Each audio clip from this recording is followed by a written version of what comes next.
just want to start off by telling us about Eigen? Okay, so hi, I'm Gareth Davies. I'm the strategy director for Eigen. Eigen was formed about 10 years ago, and we work at real-time systems and the intersection of that and management technology. So we have real-time information that comes direct from the rig site and the platforms, and we can take that and combine it with systems of record and present that in a usable format for the management of oil companies.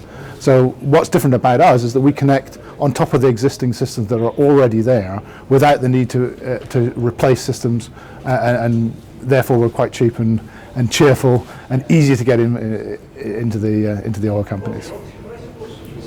You recently created a new app using wearable technology, so do you want to tell us more about that? Yeah, certainly. I mean, this is a really interesting product. One of our best customers, Lundin in Norway, came to us and said, look, we're wanting to revolutionise the way we work on our platforms and get real-time information directly in front of the engineers when they're on the platform, and could we help?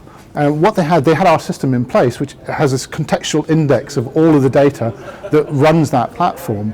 And for us, it was, because they have that index, it was quite easy for us to integrate that with this Android headset.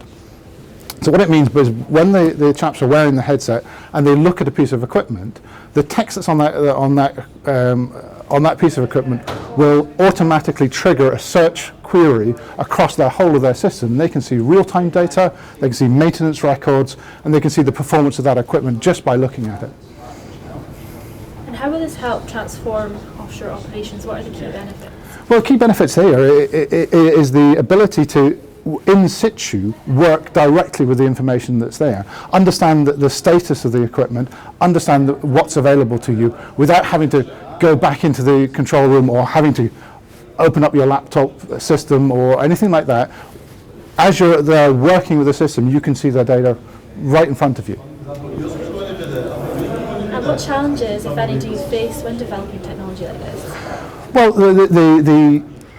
I wouldn't say so much a challenge, but the approach that we take is very collaborative with our customers, and we work on a real-time Scrum agile basis, so that we build on the stuff that we've already created and work directly with the customer, hitting their requirements as they ask for them.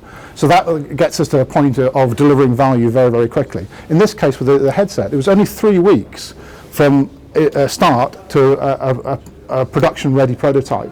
And that helped us build on the open interfaces that we created inside the technology, and then worked with Lundin to hit the things that they wanted to see. And what are your plans for more work like this in the future? Do you have anything planned? Well, obviously I can't go into all the details of our future plans, but yes, absolutely. This way of working, we do it with a number of our customers.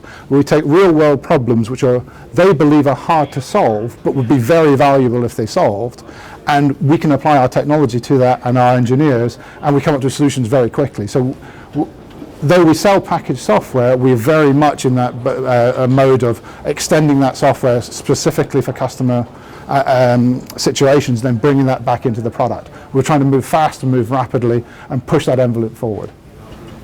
And how have you seen technology impact the oil and gas industry recently? Well, that's a really interesting question, because we were at a conference last week with the OGTC and this week as well, and the room is full of really bright IT people and operations technology people. And we look at the oil and gas industry and said, look, in many cases the technology that's being used offshore is 20, 30 years behind what is commonly available and proven technologies. And we've asked ourselves, why is that the case? Why is it taking so long for some companies to embrace this change? And while we don't have all the answers, we think the OGTC are doing a fantastic job, and Steve Ashley especially, in promoting these new technologies to oil companies. And I think that type of engagement is really going to help, but we're going to have to get through the middle layer decision making of oil companies, because if you talk to the operations technology people, they absolutely want the types of solutions that we and some of our competitors are making available in the market. And if you talk to the visionary leaders of these companies, the CEOs and the COOs, they want it too, but somehow in the middle we end up in a sales process which is maybe 6 months, 18 months long, of all these people who can say no to something and give you reasons why you shouldn't do it, but yet those that really matter really want these things to happen. So getting through that is where we see the challenge. And finally, what do you predict for the future of the offshore industry? What would you like to see with regards to new technology? Well, that's a very broad question. What would I like to see in new technology in the offshore space? Well, it's really not what I want to see, it's what the oil companies want to see. And it's going to be really important. The North Sea here has a future, and it's a long future, but it's going to be expressed in different ways. First of all, you've got the older fields, and they're still going to produce for maybe another 10, 20, 30 years. But you've got these small pools that need to tie into that, and some of these new subsea developments. All of that's going to require new technology, but we're going to require new people as well. 30 years from now, I'm not going to be working in the North Sea. Well, I sincerely hope I'll be retired on a beach somewhere, but other people will. And if I talk to my nieces and my nephews, them considering coming to the oil and gas industry, when they go through the door and see some of the technologies that are being used, they look at us as if we are dinosaurs. There are people who can't use email. There are people who only use spreadsheets to use to look at their data. They can't access the real-time data, and they can't bring it together. And they can't believe that this is possible, because in their daily life, they don't use Excel, they don't use PowerPoint. They're on their iPhones and their iPads, and they expect their information right at their fingertips. And these are the people that are going to have to work in these industries. If we can't give them those tools, then we've got a real problem here in the North Sea. Do you think that's going to impact jobs, and do you think it's going to take away from jobs, or will it just be working with the technology side by side?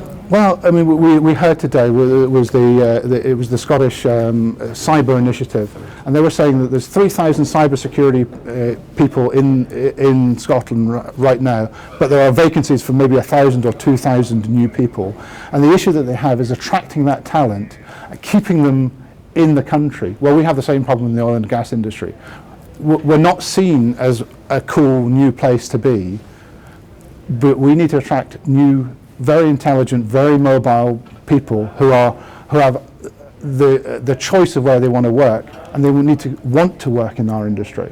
So we're going to have to make this a fun and interesting place, and make it somewhere that these people can express themselves and be creative, and use the technology that they want to see. And we can't be the boring old industry that we've been before.